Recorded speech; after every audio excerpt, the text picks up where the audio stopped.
Dans la pénombre d'une nuit pluvieuse à Lyon, Isabelle arrête sa petite voiture dans l'allée du parking, devant son immeuble, près de la place Jean Massé.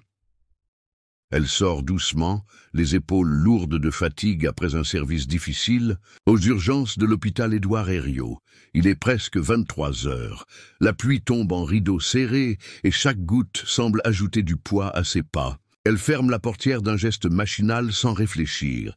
Tout est devenu automatique à force de répéter le même rituel depuis des années. Le sac de course balance au bout de son bras, déjà trempé, tandis qu'elle scrute les poches à la recherche de ses clés. Julien, son fils de 11 ans, attend sur la banquette arrière. Son cartable posé à côté de lui, il observe sa mère avec un mélange d'admiration et de lassitude. La veille, il avait promis de lui raconter une blague pour la faire sourire en rentrant, mais la fatigue a eu raison de son enthousiasme.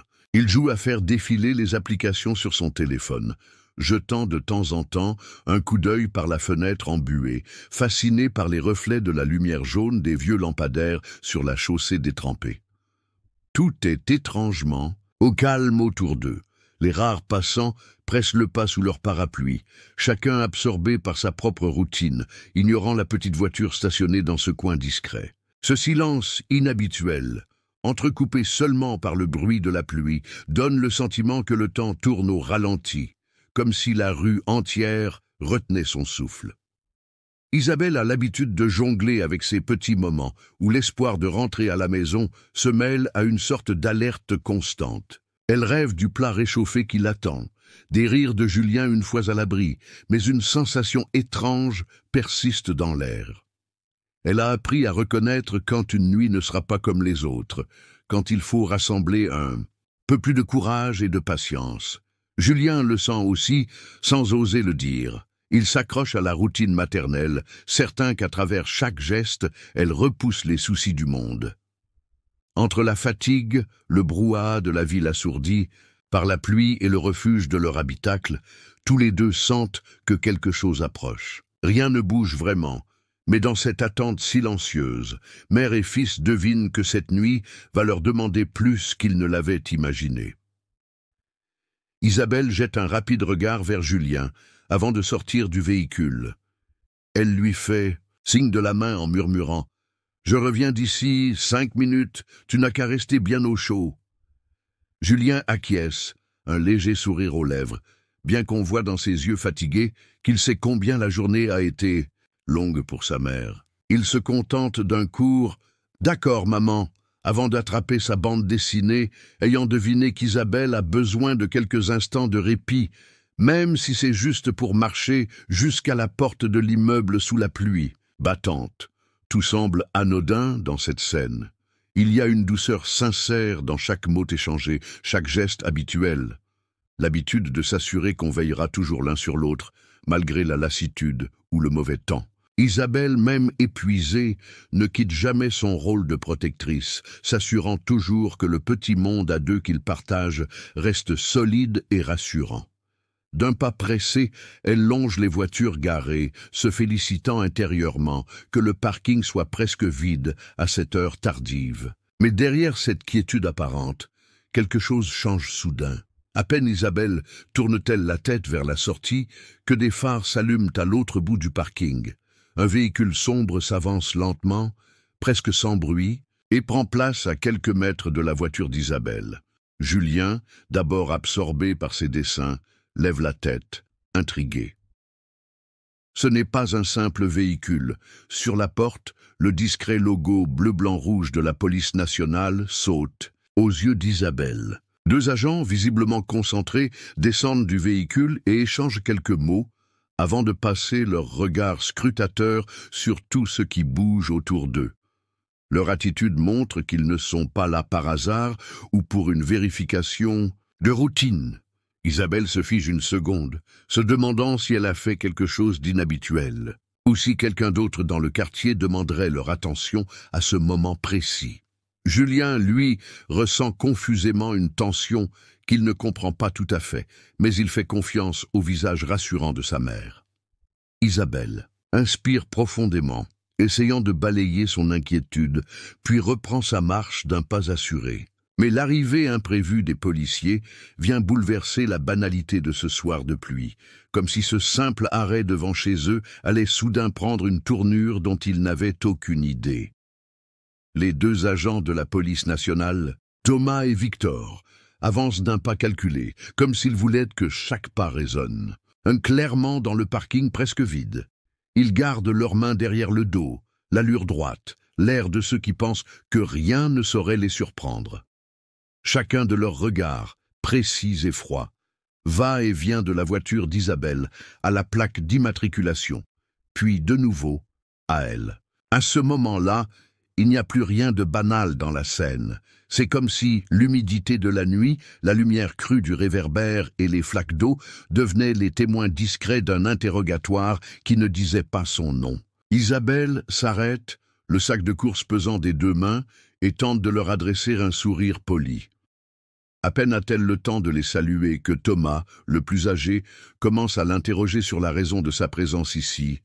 Alors, même qu'il a certainement vu son uniforme de l'hôpital dépasser de son manteau. Victor s'approche un peu plus, notant mentalement chaque détail. La fatigue sur son visage, la nervosité qu'elle s'efforce de dissimuler, les gestes sûrs malgré tout. Il ne pose pas de questions anodines, il cherche déjà la faille. Les mots employés la déstabilisent à peine.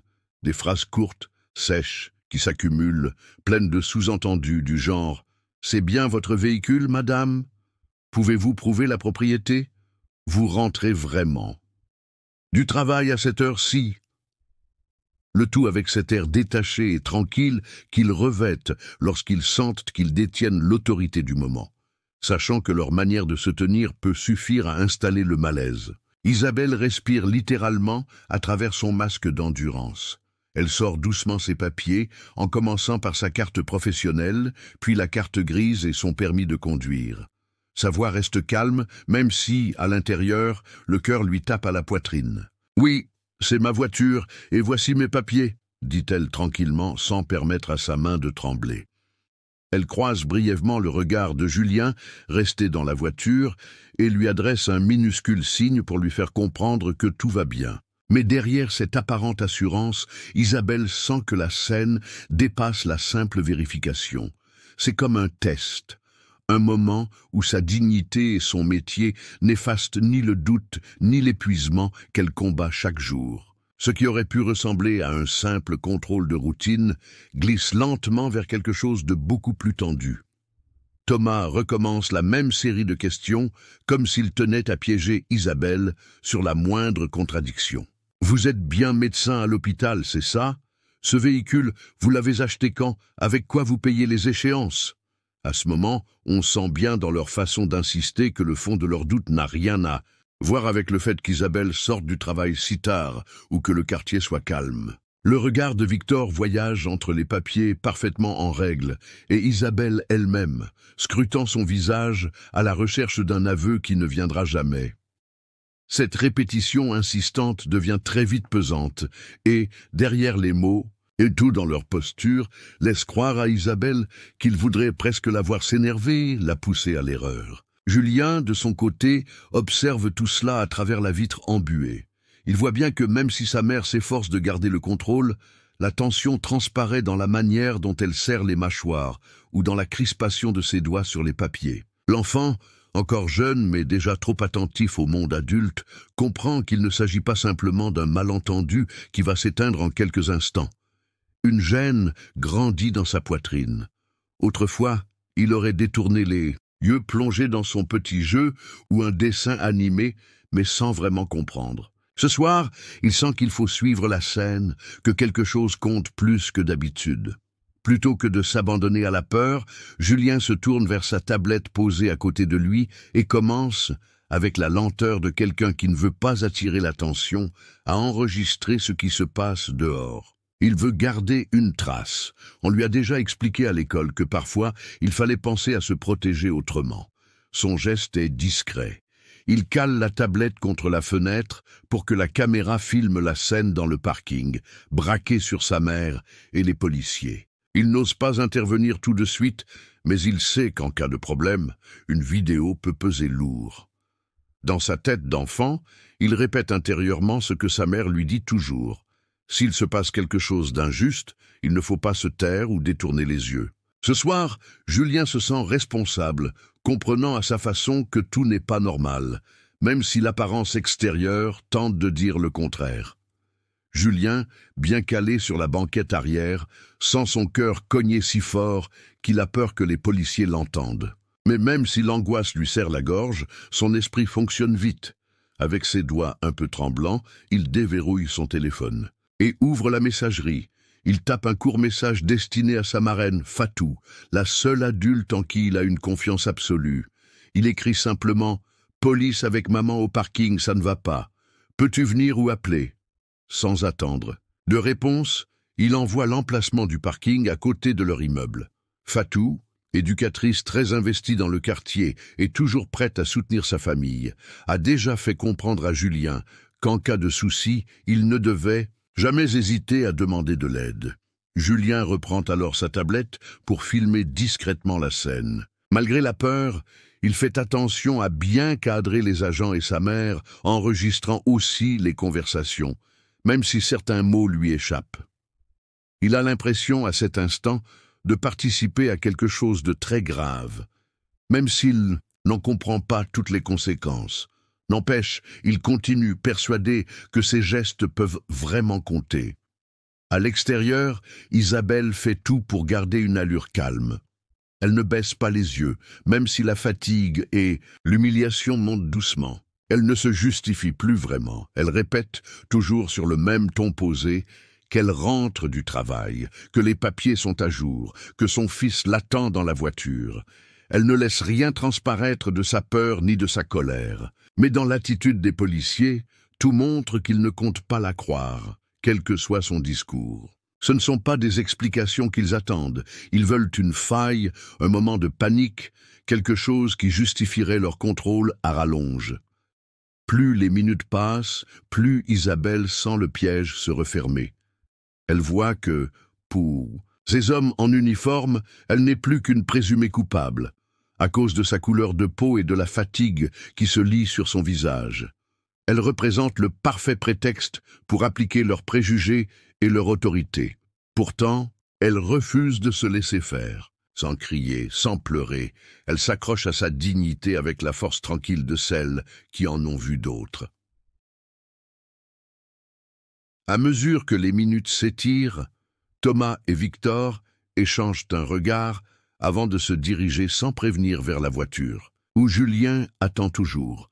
Leur passage trouble la tranquillité pesante du parking et fracture un peu plus le sentiment de sécurité que la mère et le fils tentaient de préserver.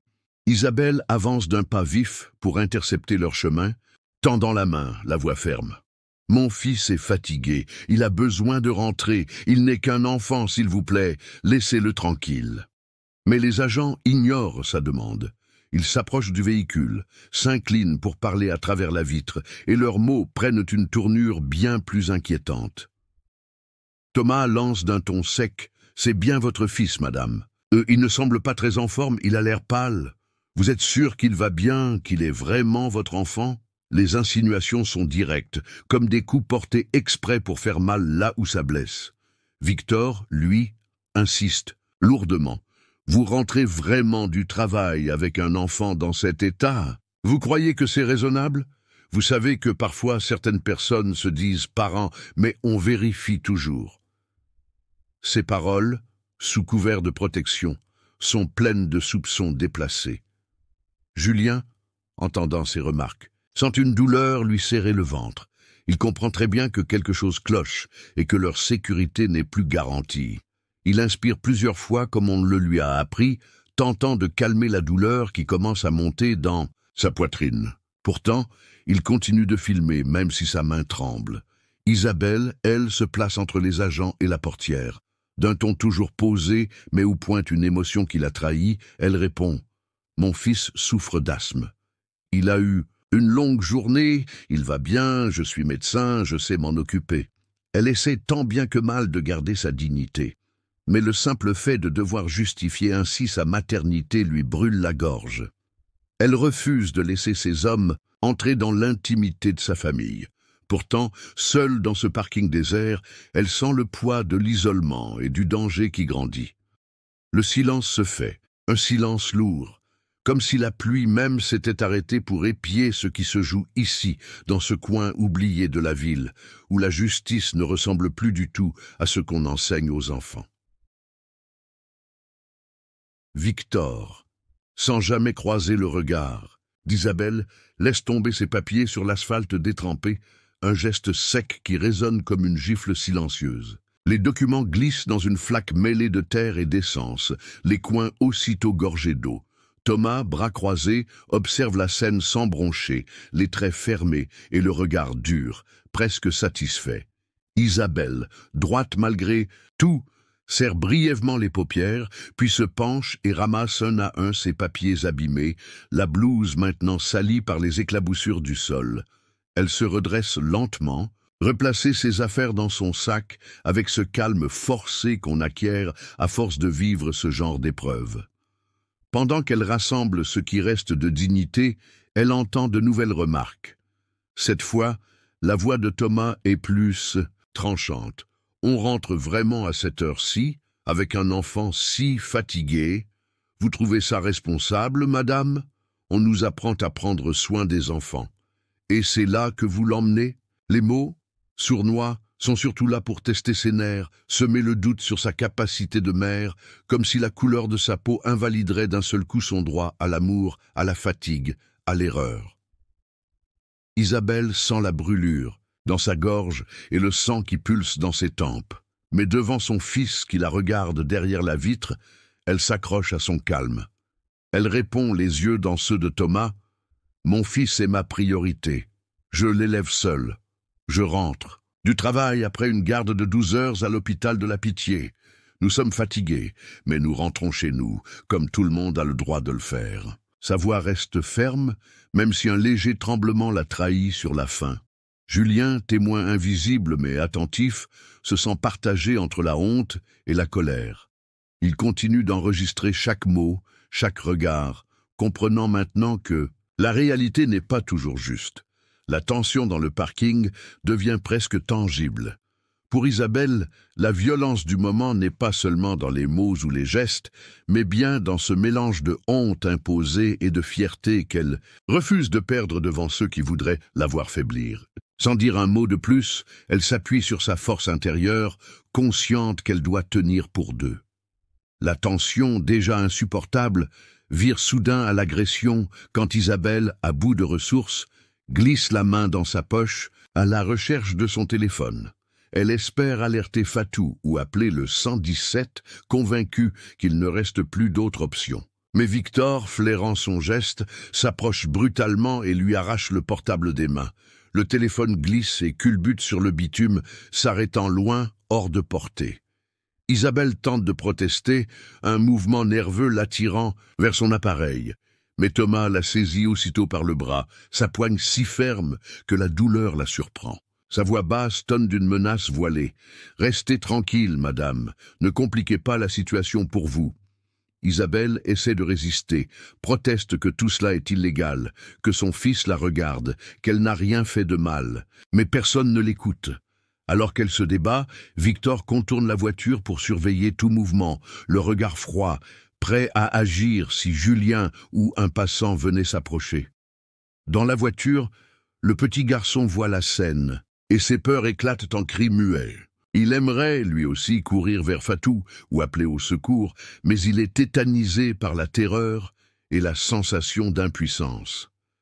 Sa main tremble si fort qu'il peine à maintenir sa tablette droite, mais il continue d'enregistrer, persuadé que la vérité, quelque part, sortira de ces images. Il se ressasse les consignes que sa mère lui a données, ne pas sortir de la voiture, ne pas crier, attendre qu'un adulte de confiance arrive. Mais voir sa mère ainsi, bousculée, privée de toute défense, rend chaque seconde insupportable. Pour Isabelle, l'humiliation atteint un nouveau sommet. Jusque-là, elle avait réussi à garder le contrôle, à protéger ce qu'il lui restait d'intimité face à la violence silencieuse des mots. Mais le passage brutal à la contrainte physique fait voler en éclats ses derniers remparts. Son souffle se bloque, sa fierté se fissure et une angoisse oppressante s'installe alors que la nuit, tout autour, continue d'ignorer ce qui se joue au fond de ce parking. Tout ce qui, quelques instants plus tôt, ressemblait encore à une routine de fin de journée, se transforme en espace de peur et d'injustice. Des larmes montent, mais Isabelle se retient, luttant malgré tout pour montrer à son fils que même plongée dans l'abîme, elle n'abandonnera pas. Tout bascule alors, d'une tension insupportable à la panique pure. À l'arrière de Dulce, la voiture, Julien sent d'abord sa gorge se serrer, puis l'air qui ne passe plus comme il faut. Sa poitrine se soulève avec peine, cherchant désespérément un souffle complet. Il reconnaît les premiers signes, la crise d'asthme qu'il redoute toujours, surtout quand il n'est pas chez lui. Ses larmes coulent sans qu'il s'en rende compte, la peur prenant toute la place. Entre deux sanglots, il fouille le fond du sac posé à ses pieds pour trouver son inhalateur. Ses mains tremblent tant que le petit tube bleu glisse une fois, puis une deuxième. Il finit par l'attraper, mais son souffle raccourcit davantage à chaque seconde. Isabelle, de son côté, sent l'urgence monter comme un coup de poing. Elle essaie de se libérer de la poigne de Thomas, sa voix monte enfin plus forte, brisée par l'angoisse. « Mon fils fait une crise, laissez-moi le rejoindre, donnez-moi mon sac. » Elle tente de se dégager, désespérée, expliquant que c'est vital, qu'elle doit absolument aider son enfant. Mais Victor hausse les épaules. L'air agacé, et Thomas, loin de répondre à la détresse, se place exprès devant la portière arrière. « Arrêtez donc votre cinéma, madame, votre fils va très bien », coupe-t-il, ignorant les larmes et la respiration rauque de Julien. C'est là que Victor, toujours plus dur, repère l'inhalateur dans la main du gamin à travers la vitre. Il hésite une seconde, puis d'un geste sec, ouvre la portière, saisit l'inhalateur et le pose en hauteur sur le toit. « On va vérifier d'abord, madame ? Pas de geste brusque, dit-il, comme s'il venait de désamorcer une bombe. Pour Isabelle, ce geste est celui de trop. Non seulement on l'empêche de materner, mais on nie la simple réalité de ce qui se passe. Elle se débat plus violemment, suppliant qu'on la laisse prendre soin de Julien. L'enfant, lui, commence à suffoquer, cherchant l'air de toutes ses forces, les sanglots devenant des hoquets, sa vision qui se brouille. La scène, désormais, n'a plus rien de rationnel. L'amour d'une mère, la survie d'un enfant et la brutalité froide des deux hommes s'entrechoquent dans ce coin obscur d'un parking parisien, chaque seconde égrenant la peur pure et le sentiment d'abandon. Dans ce chaos où chaque seconde semble durer une éternité, l'instinct maternel d'Isabelle finit par reprendre le dessus, plus fort encore que les mains crispées sur ses bras. Profitant d'un instant de relâche dans l'attention de Thomas, elle parvient à saisir l'inhalateur juste avant que Victor ne le récupère à nouveau sur le toit de la voiture. Elle ouvre la portière arrière avec un geste rapide, se penche, tend le précieux appareil à Julien qui peine à inspirer. Le regard de son fils croise le sien, plein de panique mais aussi de soulagement. D'un geste maladroit, Julien porte aussitôt l'inhalateur à sa bouche et presse plusieurs fois pour aspirer le médicament. L'effet n'est pas immédiat, mais l'air commence à revenir peu à peu, même si les larmes ne cessent pas. Cette courte victoire ne dure que quelques secondes. Victor, furieux d'avoir été pris de vitesse, attrape Isabelle par l'épaule et la repousse brutalement loin de la voiture. Thomas élève la voix, accusant « Vous cherchez à résister. Madame, c'est pour votre bien, mais là, vous dépassez les bornes. » Les mots fusent, agressifs, comme si la résistance d'Isabelle n'était pas simplement un retour à la réalité, mais un crime. Sans leur laisser le temps de se justifier, il menace d'appeler des renforts, parle fort de résistance violente, d'obstruction à agent et de mise en danger d'un mineur. Le parking résonne de ces mots lourds, ajoutant encore du poids à la scène qui s'enfonce un peu plus dans la peur. Julien, recroquevillé sur la banquette, son inhalateur toujours serré dans la main, observe tout avec des yeux écarquillés. Entre deux respirations sifflantes, il se sent à la fois mieux et complètement dépassé. Il ne comprend pas pourquoi aider sa mère et se soigner lui-même devient un acte interdit. Pourquoi ses pleurs sont ignorés. Pourquoi personne ne vient les aider. Sa tablette posée à côté de lui continue d'enregistrer sans qu'il y pense même. C'est la première fois qu'il regarde sa mère, non pas comme une adulte invincible, mais comme quelqu'un de vulnérable, elle aussi cible d'injustice. Et, tout autour, le silence retombe, écrasant, chargé de cette violence latente qui les a isolés. Mais dans ce brouillard de peur, quelque part subsiste encore, fragile, l'espoir qu'à l'extérieur du parking, quelqu'un verra, comprendra et agira enfin. Alors que tout semble condamné à s'enliser dans la violence et que les accusations effusent sur fond de pleurs et de halètements, un événement inattendu vient rompre la boucle infernale. Deux phares puissants éclatent dans la nuit, balayant d'un coup tout le parking de leur lumière blanche. Toutes les têtes se tournent instantanément vers cette source, cherchant à comprendre. Au volant d'une vieille Peugeot grise, Monique se gare sans précipitation, le visage grave, son châle coloré jeté sur les épaules malgré la fraîcheur de la soirée. Dès qu'elle sort du véhicule, il est évident que c'est elle que tous attendaient sans le savoir. Monique n'est pas seulement la tante d'Isabelle, c'est aussi une figure respectée dans tout le quartier du nord de Paris. Aujourd'hui, à la retraite, elle a consacré toute sa vie à la lutte contre les injustices et n'a jamais laissé tomber les siens. Sa démarche lente impose le silence, et il suffit qu'elle lève la main pour que même ceux qui se croyaient tout-puissants hésitent à protester. Sans hausser la voix, Monique ordonne « Retirez vos mains tout de suite, maintenant ». Son ton claque, froid et catégorique. Victor, pris de court, relâche. Aussitôt Isabelle, surpris lui-même d'obéir sans discuter. Thomas, plus rigide mais pas insensible à la réputation de Monique, recule instinctivement, jetant un coup d'œil à son collègue pour jauger la suite. Le simple fait de voir sa tante suffit à rendre à Isabelle un souffle d'énergie. Les regards se croisent brièvement, et dans ceux de Monique se lit la détermination tranquille de celle qui connaît le poids exact des mots.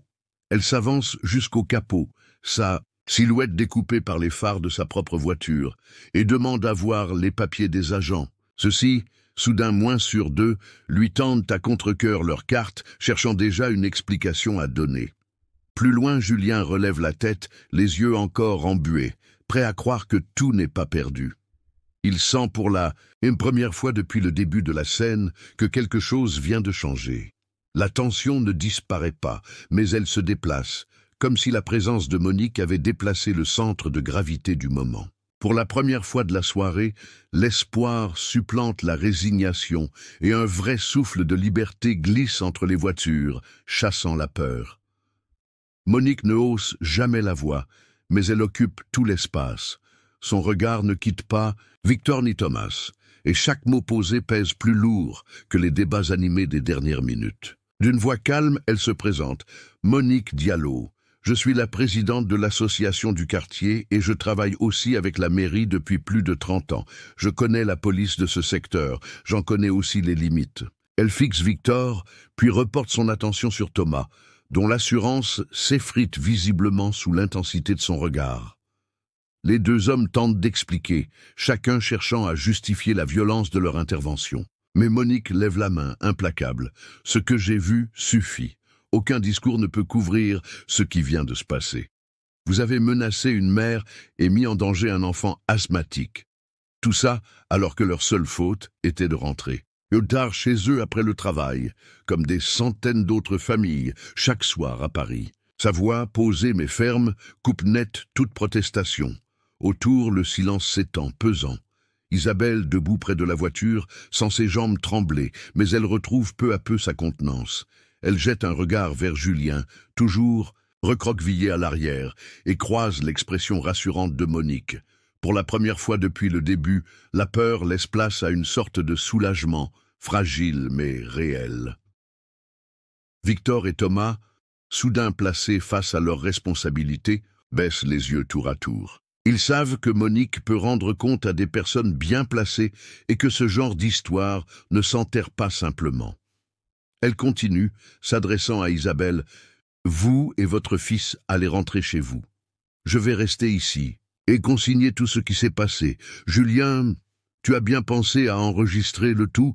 Garde bien la vidéo, on en aura besoin s'il le faut. » D'un geste sûr, Monique guide Isabelle vers le volant, la main réconfortante posée sur son épaule. Devant la présence de cette femme, la dynamique de la scène se renverse totalement. Isabelle n'est plus la mère isolée sous les regards accusateurs. Elle devient la femme soutenue et défendue, entourée de respect, alors que les deux policiers tentent maladroitement de se justifier, sachant qu'ils ont perdu la maîtrise de la situation. Quelques instants plus tard, alors que le calme menaçait de retomber, deux voitures banalisées de la police nationale roulent sans bruit jusqu'au parking. Gyrophare éteint, mais détermination bien visible. Les portes s'ouvrent et 4 agents en uniforme descendent d'un pas assuré, guidés par une femme d'âge mûr portant un brassard bleu-blanc-rouge. Ils s'approchent sans précipitation, chacun ayant reçu pour consigne d'intervenir rapidement. C'est Monique elle-même qui a appelé le commissariat du 18e arrondissement, exigeant une intervention immédiate. Très vite, tout ce qui ressemblait, quelques minutes auparavant, à une opération menée en terrain conquis bascule. Sous les regards de leurs collègues arrivés en renfort, Victor et Thomas, jusqu'alors sûrs de leur autorité, sont invités fermement à s'écarter et à poser leurs brassards. On leur indique calmement, mais sans ambiguïté, qu'ils doivent rester de côté pour la suite des procédures. L'un des nouveaux policiers, plus jeune, s'avance vers Monique et la salue respectueusement avant de prendre note de ses déclarations. Une fois les 2 premiers agents écartés, on les interroge sur place, sous l'œil attentif d'un supérieur hiérarchique qui n'essaie même pas de cacher sa gêne. Tout s'accélère. Monique relate les faits, Isabelle complète avec ce qu'elle a vécu, allant jusqu'à décrire les détails, le téléphone arraché, les accusations injustes, l'empêchement de soigner Julien pendant sa crise. Julien, toujours appuyé contre la vitre, retrouve une respiration moins tremblante. Il ose enfin sortir de la voiture, se collant tout de suite contre sa mère. On demande à voir la vidéo de la tablette, la preuve concrète de ce que personne n'imaginait devoir prouver un jour. L'atmosphère a radicalement changé. Ceux qui portaient l'uniforme se sentent soudain pris au piège par leur propre père. Leur posture devient hésitante, les regards se baissent et le dialogue ne s'établit plus à égalité. Le sol semble s'entr'ouvrir sous eux, là, où il y avait quelque temps une certitude écrasante et des gestes autoritaires. Quant à Isabelle et Julien, ils sentent le vent tourner nettement. Ce sont eux désormais qui sont écoutés, protégés, pris en charge. Monique veille à chaque parole, ne laisse rien passer et s'assure que, cette fois, justice et dignité reprennent enfin leurs droits face à l'arbitraire du parking parisien. Dès que l'ordre est rétabli, le parking devient soudain un endroit différent. Les gyrophares des véhicules d'urgence jettent sur les murs des éclats bleus et rouges comme pour effacer l'ombre de ce qui s'est passé.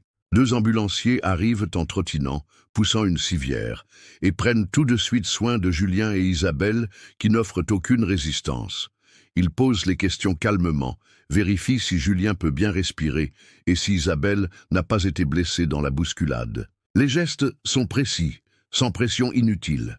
Julien, trop fatigué pour parler, serre la main de sa mère avec une force étonnante pour quelqu'un d'aussi épuisé. Isabelle, de son côté, sent un nœud se desserrer doucement à l'intérieur. Pour la première fois depuis ce début d'enfer, elle n'a plus à se battre. Elle n'a qu'à rester là, main dans la main avec son fils, pendant qu'on vérifie leurs signes vitaux. Monique reste à proximité, presque en retrait, mais toujours présente, veillant, prête à intervenir au moindre signal. Elle ne pose pas de questions inutiles, elle ne s'excuse pas non plus pour la dureté du moment. Sa simple présence suffit. Elle est la preuve vivante que l'on peut parfois casser le cercle de la peur et de l'abus. Un des ambulanciers pose une couverture sur Julien, qui repousse d'abord le tissu du bout des doigts avant de s'y laisser envelopper. Isabelle, les épaules soudain plus lourdes de fatigue, ferme les yeux quelques instants, laissant couler quelques larmes, cette fois de soulagement. Pendant qu'on les prépare pour un contrôle à l'hôpital, le bruit s'apaise autour. La police en uniforme s'éloigne et le parking retrouve son calme relatif, comme si tout n'était qu'un mauvais rêve à dissiper. Pourtant, dans l'ambulance, la chaleur humaine est bien réelle. Julien n'ose pas lâcher la main de sa mère, même pour laisser examiner sa poitrine, et Isabella lui caresse distraitement les cheveux pour le rassurer. À ce moment-là, Monique jette un dernier coup d'œil à sa famille à travers la baie vitrée de l'ambulance, puis un regard lourd de sens aux autorités. Elle sait au fond que rien ne sera vraiment comme avant, mais elle est certaine pour aujourd'hui d'avoir protégé l'essentiel. C'est dans la force silencieuse de ce soutien que le sentiment d'irréparable commence à s'effondrer, laissant juste la place à l'espoir qu'on gardera, cette fois, comme un talisman. Dans l'ambulance, alors que le véhicule file doucement dans les rues calmes de Paris en direction de l'hôpital Lariboisière, Isabelle reste assise près de la fenêtre, le regard perdu vers les lumières de la ville. Le trajet ne dure que quelques minutes, mais chaque image défile lentement devant ses yeux fatigués. Les reflets dans la vitre sont comme des fragments de cette nuit impossible à oublier. Elle sent la main chaude de Julien toujours dans la sienne, et même si le silence règne, il est chargé de tout ce qu'ils viennent de traverser. Sur le parking, les sirènes ne résonnent plus, mais la scène de chaos a laissé des traces indélébiles. Victor, l'un des policiers, se retrouve menotté, son visage fermé et rouge de honte et de colère. Plus loin, Thomas s'affaire maladroitement à ramasser ses effets personnels tombés sur le bitume, le souffle court et le regard fuyant. Plus aucune arrogance dans leurs gestes. Ils ne sont que deux hommes abasourdis par un renversement de pouvoir brutal, la dignité froissée devant leur père, et des passants silencieux qui observent en coin. La nuit parisienne, qui semblait accueillir l'indifférence, s'est réveillée brusquement. Des clients du café d'en face, des chauffeurs Uber, même un gardien qui passe avec son vélo, tous ralentissent, tous s'arrêtent un moment. Chacun comprend que ce soir, il s'est joué là quelque chose qui dépasse le simple contrôle de routine. Les regards s'échangent, les messes basses commencent et l'idée s'ancre lentement. Désormais, même dans ce coin anonyme de la ville, l'injustice ne se dérobe plus facilement au regard des autres. Pour Isabelle, il n'y a pas de sentiment de victoire, ni de triomphe, qui effacerait le mal porté dans la chair ou la mémoire. Elle sent juste une lucidité nouvelle. Survivre et veiller sur Julien, tenir debout face à l'absurde, devient un acte de courage anodin et pourtant immense. Le petit garçon, essoufflé mais vivant, pose la tête sur son épaule. Ses yeux mi-clos se posent sur la lumière qui filtre à travers la porte arrière de l'ambulance.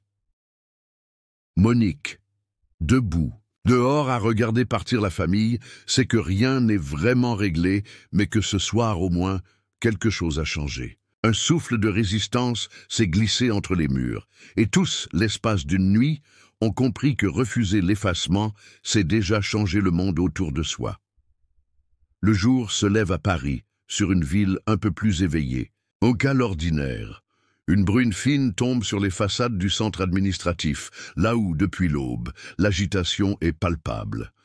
À la préfecture, les couloirs bourdonnent de rumeurs et de journalistes tenant carnets et micros, venus couvrir ce qui, pour beaucoup, deviendra un tournant pour le quartier du Nord. La tension s'installe dès l'entrée, entre discours officiels et regards impatients dirigés vers la grande salle de réunion.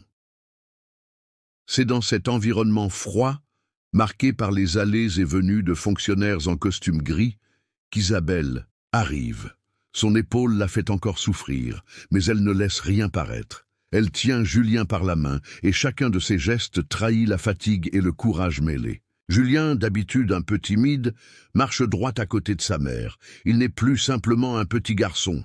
Il devient malgré lui le témoin vivant d'une nuit qui a bouleversé leur histoire. Et aujourd'hui, la donne pour le quartier.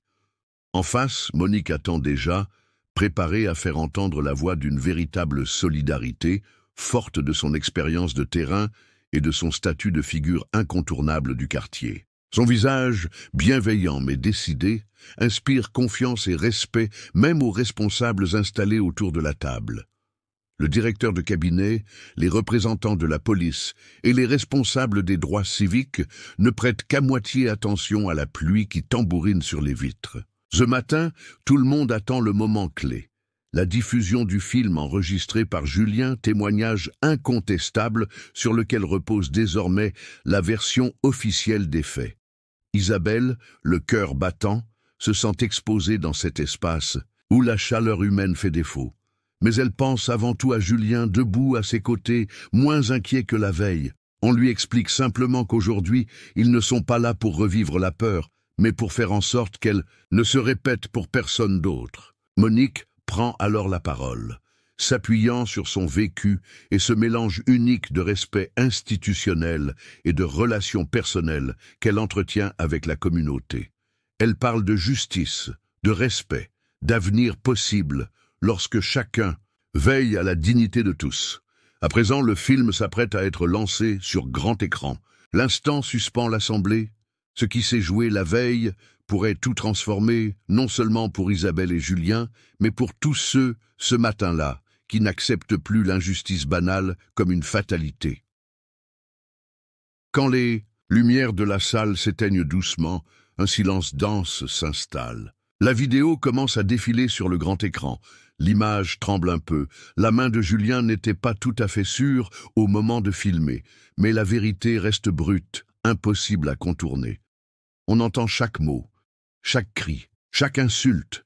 Le timbre froid de la peur traverse l'écran et il devient difficile pour quiconque dans la pièce de détourner le regard ou de simuler la distance professionnelle à laquelle ils sont habitués. Certains cadres juridiques notent frénétiquement, d'autres restent immobiles, visiblement bouleversés par la violence des images et des paroles. Isabelle, qui ne souhaite pas mendier la pitié de l'Assemblée, relève la tête avec force. Quand la vidéo se termine, elle n'exprime aucune demande de compassion, mais fixe chaque personne de l'audience en silence, son regard lourd de sens. Sa voix, quand elle parle enfin, est posée mais résolue. « Je ne suis pas venu obtenir des excuses, ni attendre que l'on compatisse. Je veux des actes pour que cela n'arrive plus jamais, ni à moi, ni à aucune autre mère. » Ce moment précis marque un tournant. Même ceux qui sont habitués à voir défiler les plaintes les plus dures ne parviennent pas à rester insensibles à la clarté d'Isabelle. À côté d'elle, Julien reste imperturbable. Malgré la fatigue gravée sur ses traits de jeune adolescent, il ne baisse pas les yeux. Chacun comprend que c'est lui, avec son calme et son courage, qui a permis que cette vérité éclate au grand jour. Son geste de filmer n'était pas seulement instinctif. C'était quelque part une marque de lucidité rare à son âge. Les échanges s'arrêtent un instant sur lui. Les responsables présents échangent des regards lourds. Il devient alors évident pour tous que ce n'est pas un enfant faible qu'il voit, mais un jeune garçon qui, sous la pression du danger, a su garder assez de sang-froid pour sauver sa mère et lui-même d'une injustice silencieuse. Ce que la vidéo révèle, plus encore que la brutalité de la nuit précédente, c'est la force inouïe qui peut naître dans des moments de détresse. Le simple courage d'un enfant et la fermeté d'une mère deviennent ici un signal pour tous ceux qui jusque-là détournaient les yeux. Une fois la réunion terminée, la tension reste palpable dans l'air, comme si personne n'osait respirer complètement tant que tout n'était pas officiellement acté. Assez rapidement, des membres du service de communication de la préfecture viennent prévenir Isabelle, Julien et Monique qu'une conférence de presse va avoir lieu dans l'heure qui suit. On ne promet pas un grand plateau, encore moins une couverture tout en effet de manche. Il s'agit aujourd'hui de parler vrai, sans détour, en laissant circuler les images exactement telles qu'elles sont. Dès que les journalistes sont installés, la responsable de la communication prend une grande inspiration avant d'allumer le micro. Elle expose les faits froidement, sans sensationnalisme. Les vidéos sont projetées devant un auditoire silencieux qui découvre, sans censure ni coupe, la réalité des violences subies par Isabelle et Julien. Les photos prises juste après les événements, les marques sur la peau d'Isabelle, les regards bouleversés de Julien. Chaque image pèse lourd, chaque enregistrement ancre le récit dans une crudité qu'on ne peut plus ignorer. C'est la première fois dans cette annexe de la préfecture du nord de Paris que la transparence paraît aussi totale. À quelques rues de là, les nouvelles se répandent rapidement. Les gens partagent l'information sur les réseaux sociaux, les commerçants en discutent entre deux clients, et même les écoliers du quartier échangent à voix basse sur ce qui s'est passé. La ville semble reconnaître soudain qu'un cap vient d'être franchi. On ne laissera plus passer ce qui était souvent tu, et la peur change enfin de camp. Dans les couloirs de l'hôpital où Isabelle doit retourner pour d'autres examens, l'atmosphère a changé. Infirmiers, médecins et visiteurs abordent la famille avec respect. Certains leur adressent même des mots de soutien ou un simple geste gentil. Plus loin, Monique reçoit un appel d'un groupe de voisins souhaitant organiser une réunion de quartier pour discuter de la suite, afin de surveiller ensemble les interactions entre police et habitants. À partir de ce jour, au nord de la capitale, chaque intervention policière suscite une attention nouvelle. Ce ne sont pas seulement les cris ou les revendications qui résonnent, mais un sens décidé de vigilance collective. Ce mouvement, né du silence rompu d'une nuit dramatique, lie désormais des familles, des collègues, des inconnus, convaincus qu'ils peuvent, ensemble, mettre fin à la banalisation de l'injustice. Le jour du procès arrive sans agitation. Et une particulière. Dès l'aube, des familles se rassemblent devant le tribunal de la Grande Cour de Paris, certaines connues, d'autres simplement curieuses ou soucieuses de témoigner leur soutien. Pas de pancarte, ni de cris, juste une attente silencieuse qui flotte sur les marches, chargée d'années de souvenirs trop similaires. Chacun porte ses propres blessures, plus ou moins cachées, et c'est au fond que ce qui va se décider ce jour-là ne concerne pas seulement Isabelle et Julien, mais tous ceux qui se sont retrouvés un jour à la merci de situations injustes. Dans la salle d'audience, l'atmosphère est tendue, mais digne.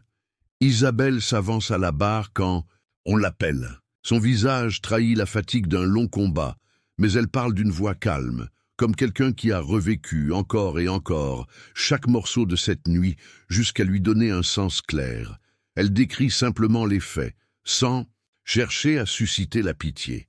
Ces mots touchent les juges et le public par leur retenue. Et ce n'est pas la colère, mais une lucidité grave qui s'exprime. Du côté de la défense, les avocats cherchent d'abord à minimiser l'affaire, avançant des excuses bancales. Mais les éléments présentés sont trop précis, trop lourds de sens. Les vidéos tournées par Julien, les témoignages croisés, notamment celui de Monique, et surtout le rapport technique de la régie vidéo de la mairie, apportent un éclairage sans faille. Un technicien du service numérique confirme devant la cour que toutes les images ont été conservées intactes, horodatées et vérifiées. Rien n'a pu être manipulé ou tronqué. Face à cette accumulation de preuves, les avocats des accusés s'embrouillent, puis finissent par se taire. Le juge principal, visage fermé mais attentif, prend un temps pour relire les documents devant tout le monde, puis annonce un verdict sans détour. Il n'y a pas d'explosion de joie, ni de cri de victoire. L'assistance laisse simplement monter un souffle de soulagement partagé. Des regards s'échangent, certains mouillés de larmes discrètes. Même Isabelle, qui ne s'attendait pas à ressentir autre chose que la fatigue, sent la pression redescendre d'un cran. Dans cette salle, chacun comprend alors qu'au-delà de la condamnation, c'est un poids ancien et collectif qui s'est déplacé, donnant à tous l'impression de pouvoir respirer un peu mieux, enfin. La condamnation des policiers coupables tombe comme une évidence. Et pour la première fois depuis longtemps, dans ce grand tribunal du nord de Paris, on entend un silence plus éloquent que n'importe quel cri de victoire.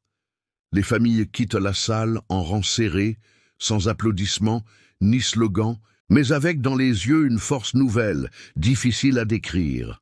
On ne parle pas d'effacer le passé, mais de tenir debout ensemble, côte à côte, enfin visible et entendu. Dans le hall du palais de justice, parmi la foule qui attend paisiblement la sortie des principaux concernés, Monique cherche Julien du regard. Quand elle le rejoint, elle sort de son sac un vieux brassard rouge, usé par le temps, qu'elle portait pendant les premières manifestations du quartier, il y a bien des années, quand d'autres batailles se menaient pour la dignité et l'égalité. Elle le tend à Julien d'un geste solennel mais chaleureux. C'est plus qu'un souvenir, c'est un passage de relais. À partir d'aujourd'hui, ce n'est plus à nous seuls de porter tout ça. C'est à vous, à votre génération, de veiller à ce que personne ne retourne au silence. Julien, un peu surpris, accepte l'emblème. Il comprend alors du haut de ses presque 15 ans que les blessures de la nuit passée sont devenues l'étincelle d'un engagement qui ne fait que commencer. Les jours qui suivent voient le quartier se transformer. Les journaux de la ville en parlent. La mairie annonce de nouvelles mesures, des formations pour les policiers, des dispositifs de contrôle citoyen lors des contrôles, et la création d'une commission spéciale pour veiller à la transparence. Des interventions. Isabelle, malgré son épuisement, accepte d'intégrer ce groupe de travail. Sa voix, jadis invisible, devient précieuse lors des réunions publiques. Les parents du quartier se réunissent plus souvent pour discuter ensemble de l'avenir de leurs enfants, conscients que rien n'est jamais définitivement gagné, mais que tout commence à être possible. Le retour à la vie normale n'est pas total. Chaque matin, avant de partir au collège, Julien porte le brassard dans son sac comme un rappel silencieux. Isabelle, de son côté, retrouve peu à peu ses habitudes. Mais ni l'un ni l'autre n'ont oublié ce que la lumière d'une caméra, le courage d'un geste, puis la solidarité d'un quartier ont fait jaillir cette nuit-là. Désormais, il n'y a plus seulement de la peur dans les regards croisés dans la rue. Il y a aussi une confiance discrète et une lueur d'espoir qui éclaire la moindre conversation, la moindre initiative dans ce coin du nord de Paris, où chacun sait désormais qu'il faut rester debout pour que rien ne retombe dans l'ombre.